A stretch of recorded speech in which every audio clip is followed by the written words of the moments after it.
Ang sulat ni Pablo sa mga taga-Galacia, panimula.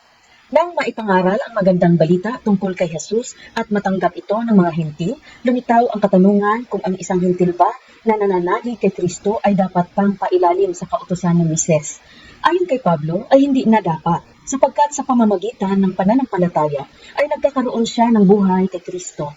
Dahil sa pananalig kay Kristo, pinapawalang sala ng Diyos ang tao. Subalit sa mga iglesia sa Galacia, isang lalawigang Romano sa Asia Minor, ay may mga sumasalungat kay Pablo at nagtuturong kailangan pang pasakop ang tao sa kautusan ni Moises upang mapawalang sala sa harap ng Diyos.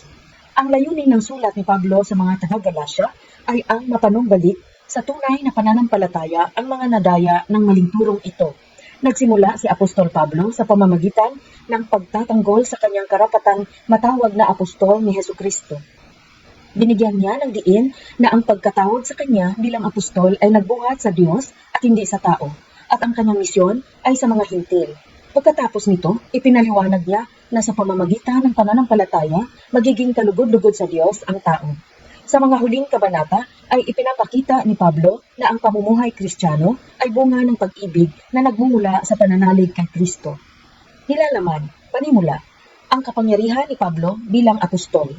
Ang magandang balita tungkol sa kagandahang loob ng Diyos. Ang kalayaan at pananagutan ng Kristiyano. Pagwawakas. Unang kabanata. Mula kay Pablo na hiniram na apostol, hindi ng tao o sa pamamagitan ng tao, kundi ni Hesukristo at ng Diyos Ama na muling bumuhay kay Jesus. Ang lahat ng kapatid na naririto ay kasama kong bumabati sa mga iglesia sa Galacia. Sumainyo nawa ang pagpapala at kapayapaan mula sa Diyos Ama at sa ating Panginoong Hesukristo. Inialay ni Hesukristo ang kanyang sarili dahil sa ating kasalanan ayon sa kalooban ng ating Diyos Ama upang mahangat tayo sa kasamaang naghahari ngayon sa sanlibutan ito. Purihin ang Diyos magpakailanman. Amen. Ang tunay na magandang balita. Nagtataka ako kung bakit kay dali ninyong tumalikod sa Diyos na tumawag sa inyo sa pamamagitan ng kagandahang loob ni Kristo at kayo'y bumaling agad sa ibang magandang balita. Ang totoo'y wala namang ibang magandang balita, kaya nga lamang may mga nanggugulo sa inyo at nagsisikap na baguhin ang magandang balita ni Kristo. Subalit, parusahan nawa ng Diyos ang sinuman, maging kami o isang anghel man na mula sa langit, na mangaral sa inyo ng magandang balita na iba sa ipinangaral na namin sa inyo. Sinabi na namin ito sa inyo at inuulit ko ngayon. Parusahan nawa ng Diyos ang sinumang mangaral sa inyo ng magandang balita na naiiba kaysa tinanggap na ninyo. Bakit ko sinasabi ito? Dahil ba sa nais kong mapuri ng tao? Hindi. Ang papuri lamang ng Diyos ang tangi kong hinahangad. Sinisikap ko bang magbigay lugod sa tao? Hindi. Kung iyan ang talagang hangad ko, hindi na sana ako naging alipin ni Kristo. Paano naging apostol si Pablo? Mga kapatid, nais kong malaman ninyo na ang magandang balitang ipinangaral ko'y hindi katha ng tao. Hindi ko ito tinanggap mula sa tao at hindi rin itinuro sa akin ng sinumang tao. Si Hesukristo mismo ang naghayag nito sa akin. Hindi kaila sa inyo kung paano ako namuhay noon bilang masugid na kaanib ng relihiyon ng mga Hudyo. Walang awa kung inusig ang iglesia ng Diyos at sinikap na ito'y wasakin. Sa relihiyong iyon, ako ay naging masugid ng higit sa maraming Hudyong kasing edad ko dahil ako'y panatiko sa kaugalian ng aming mga ninuno. Ngunit sa kagandahang loob ng Diyos, minabuti niyang ako'y piliin bago pa ako ipanganak. At tinawag niya ako upang maging isang lingkod niya. At nang ihayag sa akin ang kanyang anak upang maipangaral ko siya sa hintil, hindi ako humingi ng payo kaninuman. Ni hindi rin ako nagpunta sa Jerusalem upang makipagkita sa mga apostol na nauna sa akin. Sa halip, nagpunta ako sa Arabia at pagkatapos ay bumalik ako sa Damasco. Pagkaraan ng 3 taon, pumunta ako sa Jerusalem upang makipag-usap kay Pedro at 15 araw kaming nagkasama. Wala akong nakitang iba pang apostol maliban kay Santiago na kapatid ng Panginoon. Totoong lahat ang isinusulat ko sa inyo. Alam ng Diyos na hindi ako nagsisinungaling. Pagkatapos, pumunta ako sa ilang lugar sa Syria at sa Cilicia. Hindi pa ako kilala noon ng mga Kristiyano sa Judea. Nakarating lamang sa kanila ang ganitong balita. Ang dating umuusig sa atin ay nangangaral na ngayon ng pananampalatayang dati, sinikap niyang wasakin. Kaya't nagpuri sila sa Diyos dahil sa akin. Ikalawang kabanata, si Pablo at ang ibang mga apostol. Makalipas ang 14 na taon, muli akong pumunta sa Jerusalem, kasama si Bernabe. Isinama ko rin si Tito. Bumalik ako sapagkat inihayag sa akin ng Diyos na dapat akong pumunta doon. Nakipagpulong ako ng sarilinan sa mga kinikilalang pinuno ng iglesia. At inilahad ko sa kanila ang magandang balitang ipinapangaral ko sa mga hintil. Ginawa ko ito dahil ayaw kong mawala ng kabuluhan ang aking ginawa at ginagawa pa. Kahit na isang Griego ang kasama kong si Tito, hindi nila pinilit na mapatuli ito kahit may ilang nagkukunwaring mananampalataya na nagtangka ng ganon. Nakihalubilo sila sa amin upang manmanan ang kalayaang taglay natin kay Kristo Jesus, upang kami muli nilang maalipin. Hindi kami nagpailalim sa kanilang kagustuhan kahit isang saglit, upang maingatan namin para sa inyo ang tunay na kahulugan ng magandang balita. Ngunit walang idinagdag sa akin, ipinapangaral ang mga kinikilalang pinuno. Hindi mahalaga sa akin kung sino man sila, sapagkat walang itinatangi ang Diyos. Sa halip, kinilala nila na ako'y pinili ng Diyos upang mangaral ng magandang balita sa mga hintil, tulad ni Pedro na pinili naman upang mangaral ng magandang balita sa mga Hudyo. Ang Diyos na nagbigay ng kapangyarihan kay Pedro na mangaral sa mga Hudyo ang siya ring nagbigay sa akin ng kapangyarihang mangaral sa mga hintil. Nakita ni na Santiago, Pedro at Juan na mga kinikilalang haligi ng iglesia na ako'y talagang binigyan ng tanging tungkulin na ito, kaya tinanggap nila kami ni Bernabe bilang mga kamanggagawa. Pinagkasunduan namin na kami sa mga hintil, mga ngaral at sila namay sa mga Hudyo. Ang hiling lamang nila ay huwag naming pababayaan ang mga dukha at talaga namang patuloy ko itong ginagawa. Pinagsabihan ni Pablo si Pedro. Nang si Pedro ay nasa Antioquia, harapan kong sinabi sa kanya na mali ang kanyang ginagawa. Dahil bago dumating ang ilang sugo ni Santiago, siya ay nakikisalo sa mga hintil. Subalit nang dumating na ang mga iyon, lumayo na siya at hindi na nakisalo sa mga hintil dahil sa takot niya sa pangkat ng mga Hudyo na nagbibigay diin sa pagtutuli. At gumaya naman sa kanya ang ibang mga kapatid doon ng mga Hudyo, pati si Bernabe ay natangay ng kanilang pagkukunwari. Nang makita kong ang kanilang ikinikilos ay hindi ayon sa tunay na diwa ng magandang balita, sinabi ko kay Pedro sa harap nilang lahat, kung ikaw na isang Hudyo ay namumuhay na parang hintil at bilang Hudyo, bakit mo ngayon pinipilit ang mga hintil na mamuhay gaya ng mga Hudyo? Pinapawalang sala dahil sa pananampalataya. Kami ipinapanganak na Hudyo at hindi makasalanang hintil. Gayunman, alam namin ang tao pinapawalang sala dahil sa pananampalataya kay Hesukristo at hindi dahil sa pagsunod sa kautusan. Kahit kami rin ay sumasampalataya kay Kristo Jesus upang mapawalang sala sa pamamagitan ng pananampalataya sa Kanya at hindi sa pamamagitan ng pagsunod sa kautusan. Sapagkat ang tao ay hindi pinapawalang sala dahil sa pagsunod sa kautusan. Ngunit kung kami nagsisikap na mapawalang sala sa pamamagitan ni Kristo ay matagpo ang makasalanan pa. Nangangahulugan bang si Kristo ay tagapagtaguyod ng kasalanan? Hindi. Ngunit kung itatayo kung muli ang winasak ko na, ipinapakita kung makasalanan nga ako. Ako'y namatay na sa kautusan sa pamamagitan rin ng kautusan upang ngayon mabuhay para sa Diyos.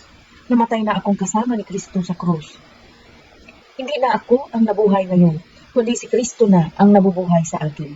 At habang ako'y nabubuhay pa sa katawang lupa, mamumuhay ako sa pananalig sa anak ng Diyos na umibig sa akin at naghandog ng kanyang buhay para sa akin. Hindi ko maaaring tanggihan ang kagandahang loob ng Diyos. Kung ang tao'y mapapawalang sala sa pamamagitan ng kautusan, walang kabuluhan ang pagkamatay ni Kristo. Ikatlong kabanata, kautusan o pananampalataya. Mga hangal kayong mga taga-Galasya, sino ang nakagayuma sa inyo? Maliwanag na ipinahayag na sa inyo kung paano namatay si Hesukristo sa krus. Sabihin nga ninyo, tinanggap ba ninyo ang Espiritu sa pamamagitan ng mga gawa ayon sa kautusan o sa pamamagitan ng inyong pananalig sa inyong narinig tungkol kay Kristo? Talagang napakahangal ninyo. Nagsimula na kayo sa Espiritu at ngayon nais pa ninyong magtapos sa pamamagitan ng inyong sariling lakas. Wala na bang halaga sa inyo ang maraming bagay na pinagtiisan ninyo? Mayroon pa naman siguro. Bakit ipinagkaloob sa inyo ng Diyos ang Espiritu? Bakit siya gumagawa ng mga himala? Dahil ba sa inyong mga gawa ayon sa kautusan? O dahil sa inyong pananalig sa inyong narinig tungkol kay Kristo? Tulad ng nangyari kay Abraham, sumampalataya siya sa Diyos. At dahil dito, siya itinuring ng Diyos na taong matuwid. Kung gayon, maliwanag na ang nananalig sa Diyos ang siyang tunay na lahi ni Abraham.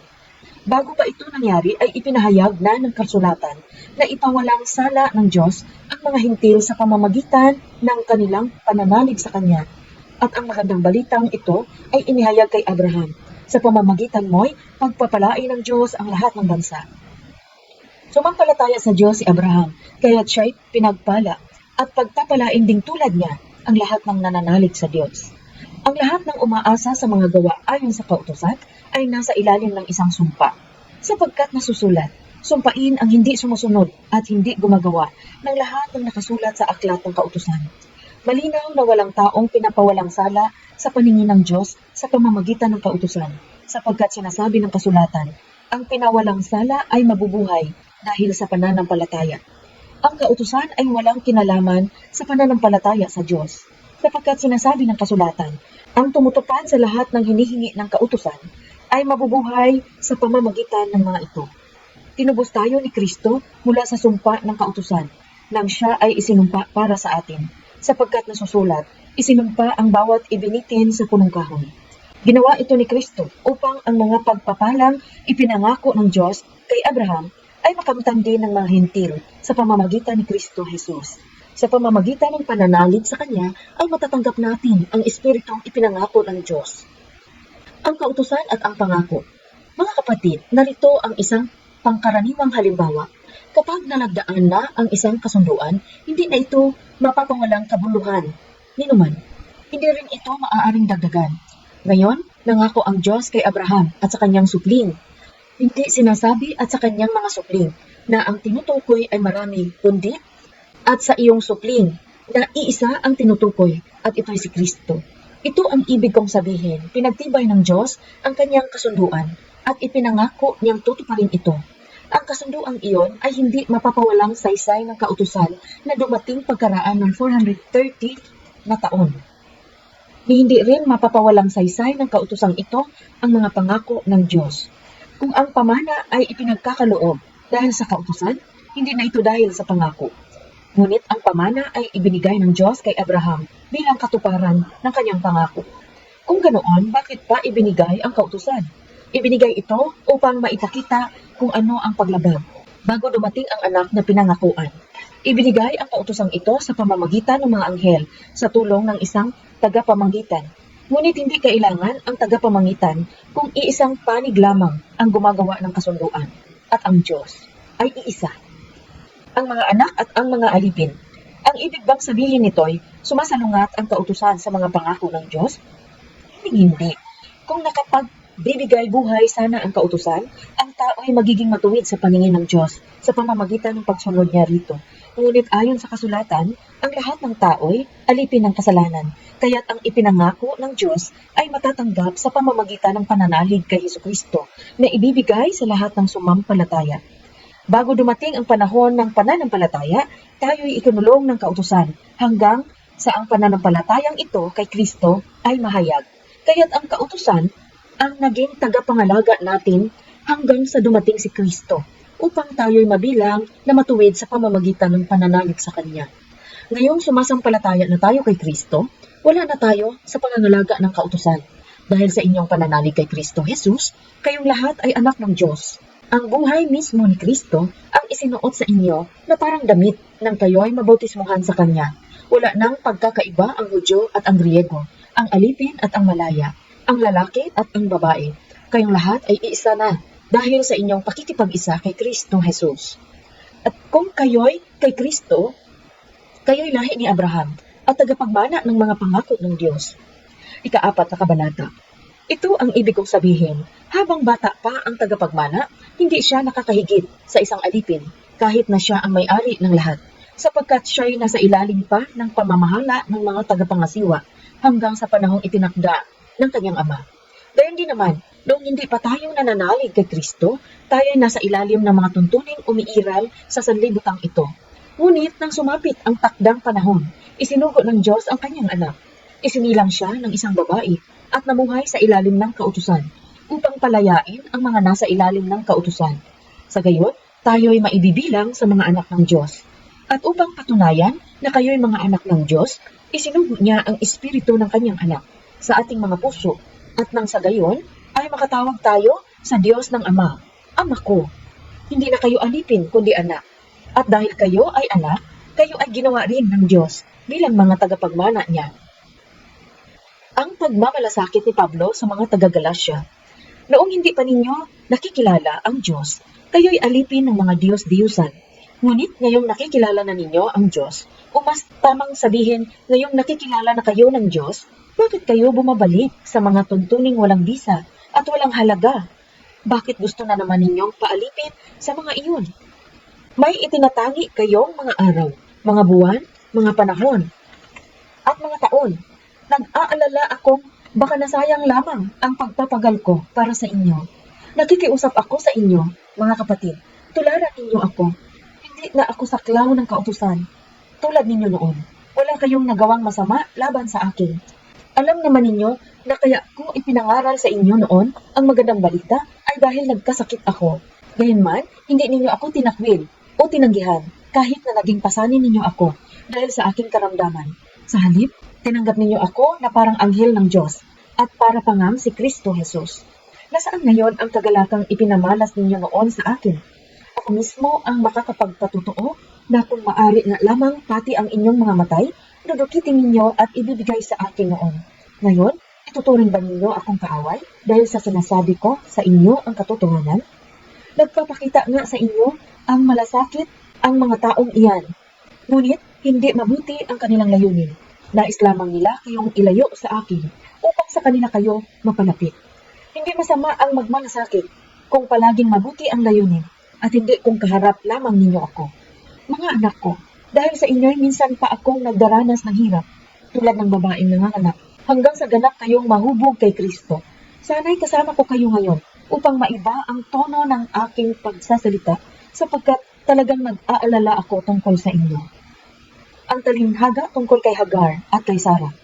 Sabihin nga ninyo sa akin, kayong nagnanais mapasa ilalim ng kautusan. Hindi ba ninyo napapakinggan ang sinasabi sa kautusan? Sinasabi roon na si Abraham ay nagkaanak ng 2 lalaki, isa sa alipin at isa sa malaya. Ang anak niya sa alipin ay ipinanganak sa karaniwang paraan. Ngunit ang anak niya sa malaya ay katuparan ng pangako ng Diyos. Ito'y isang paghahambing. Ang 2 babae ay larawan ng 2 kasunduan. Ang isa ay ang tipan sa bundok ng Sinai na kinatawan ni Hagar at ng kanyang mga anak na pawang mga alipin.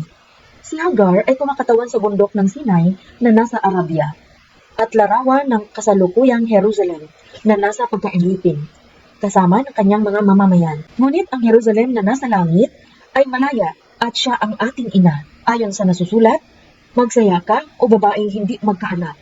Humiyaw ka sa galak, ikaw na hindi pa nakaranas ng hirap sa panganganak, sapagkat higit na marami ang anak ng babaeng nangungulila kaysa babaeng may asawa. Mga kapatid, tulad ni Isaac, tayo'y mga anak ayon sa pangako. Kung noong una, ang ipinanganak ayon sa Espiritu ay inuusig ng ipinanganak ayon sa karaniwang paraan, gayon din naman ngayon. Ngunit ganito ang sinasabi ng kasulatan, palayasin mo ang babaeng alipin at ang kanyang anak, sapagkat ang anak ng alipin ay hindi dapat makibahagi sa mana ng anak ng malaya. Kaya nga, mga kapatid, hindi tayo anak ng alipin, kundi ng malaya. 5 kabanata, manatili kayong malaya. Malaya na tayo dahil pinalaya tayo ni Kristo. Kaya, magpakatatag kayo at huwag nang paalipin panguli. Akong si Pablo ang nagsasabi sa inyo, kapag nagpatuli kayo, binabaliwala ninyo si Kristo. Inuulit ko, ang lahat ng taong nagpatuli ay kailangang sumunod sa buong kautusan. Kayong nagsisikap na maging matuwid sa pamamagitan ng pagtupad sa kautusan. Inihiwalay ninyo ang inyong sarili kay Kristo at tinanggihan ninyo ang kagandahang loob ng Diyos. Ngunit kami umaasa na kami magiging matuwid sa pamamagitan ng pananampalataya at ito'y sa kapangyarihan ng Espiritu Santo. Sa mga nakipag-isa na kay Kristo Jesus, hindi na mahalaga kung ang isang tao ay tuli o hindi. Ang mahalagay ang pananampalatayang nakikita sa mga gawaing udyok ng pag-ibig. Mabuti na sana ang inyong ginagawa. Sino ang tumigil sa inyong pagsunod sa katotohanan? Hindi iyan gagawin ng Diyos na tumawag sa inyo. Ang sabi nga, napapaalsa ng kaunting pampaalsa ang buong masa sa harina. Naniniwala akong sasang-ayon kayo sa akin sa bagay na ito dahil sa ating kaugnayan sa Panginoon. At natitiyak kong paparusahan ng Diyos ang sinumang nanggugulo sa inyo. Mga kapatid, kung talagang nangangaral pa ako na kailangan ang pagtutuli, bakit pa ako inuusig hanggang ngayon? Kung iyo'y totoo, hindi na sana nila ikinagagamit ang aking pangangaral tungkol sa pagkamatay ni Kristo sa krus. Mabuti pa'y tuluyan ng magpakapon ang mga nanggugulo sa inyo at hindi lang magpatuli. Mga kapatid, tinawag kayo upang maging malaya. Ngunit huwag naman ninyong gamitin ang inyong kalayaan upang masunod ang hilig ng laman. Kundi, maglingkod kayo sa isa't isa sa diwa ng pag-ibig, sapagkat ang buong kautusan ay nauuwi sa isang pangungusap. Ibigin mo ang iyong kapwa gaya ng pag-ibig mo sa iyong sarili. Ngunit kung kayo'y nagkakagatan at nagsasakmalang parang mga hayop, mauubos kayo. Ang Espiritu Santo at ang likas ng tao. Sinasabi ko sa inyo, ang Espiritu ang gawin ninyong patnubay sa inyong buhay at hindi kayo magiging alipin ng hilig ng laman. Sapagkat ang mga nasa ng laman ay laban sa kalooban ng Espiritu at ang kalooban ng Espiritu ay laban sa mga nasa ng laman. Laging naglalaban ang dalawang ito, kaya't hindi ninyo magawa ang nais ninyong gawin. Kung pinapatnubayan kayo ng Espiritu, wala na kayo sa ilalim ng kautusan. Hindi maikakaila ang mga hilig ng laman, pakikiapid, kahalayan at kalaswaan, pagsamba sa Diyos-Diyosan, pangkukulang, pagkapuot sa isa't isa, pag-aaway-away, pagsiselos, pagkakagalit at kasakiman, pagkakampi-kampi at pagkakabahabahagi, pagkainggit, paglalasing, kalayawan, at iba pang katulad nito. Huli ko kayong binabalaan. Ang gumagawa ng mga ito ay hindi magkakaroon ng bahagi sa kaharian ng Diyos. Subalit ang bunga ng Espiritu ay pag-ibig, kagalakan, kapayapaan, katiyagaan, kabaitan, kabutihan, katapatan, kahinahunan, at pagpipigil sa sarili. Walang batas laban sa mga ito. At pinatay na ng mga nakipag-isa kay Kristo Jesus ang kanilang makasariling pagkatao, pati na ang mga masasamang hilig nito. Kung ang Espiritu ang nagbibigay buhay sa atin, siya na rin ang paghariin natin sa ating buhay. Huwag na tayong maging palalo. Huwag na nating galitin ang isa't isa. At huwag na rin tayong mag-inggitan. Ika-6 na kabanata. Magtulungan sa pagdadala ng pasanin. Mga kapatid, kung may makagawa ng kasalanan, kayo ang pinapatubayan ng Espiritu ang magtuwid sa Kanya. Gawin ninyo iyon ng mahinahon at mag-ingat kayo. Baka kayo naman ang matukso. Magtulungan kayo sa pagdadala ng pasanin ng bawat isa. Sa gayong paraan ay matutupad ninyo ang utos ni Kristo. Dahil inaakala ninyong kayo ay nakakahigit sa iba, subalit hindi naman. Dinadaya ninyo ang inyong sarili. Suriin ang bawat isa ang kanyang sarili. Magalak siya kung mabuti ang kanyang ginagawa. Huwag na niyang ihambing pa iyon sa gawa ng iba, sapagkat ang pananagutan ng bawat isa ay ang kanyang sariling gawain. Dapat bahaginan ng lahat ng mga pagpapalang tinatamasa ng mga tinuturuan ang mga nagtuturo ng salita ng Diyos. Huwag ninyong akalaing madadaya ninyo ang Diyos. Kung ano ang itinanim ng tao, iyon din ang kanyang aanihin. Ang sumusunod sa nasa ng kanyang laman ay mag-aani ng kapahamakan. Ngunit ang sumusunod naman sa Espiritu ay mag-aani ng buhay na walang hanggan. Kaya't huwag tayong magsawa sa paggawa ng mabuti. Pagdating ng takdang panahon, tayo ay aani kung hindi tayo magsasawa. Kaya nga, sa lahat ng pagkakataon ay gumawa tayo ng mabuti sa lahat ng tao, lalo na sa mga kapatid natin sa pananampalataya. Pangwakas na babala at pagbati. Mapapansin ninyo na malalaki ang titik ng sulat na ito. Ako ang siyang sumulat nito.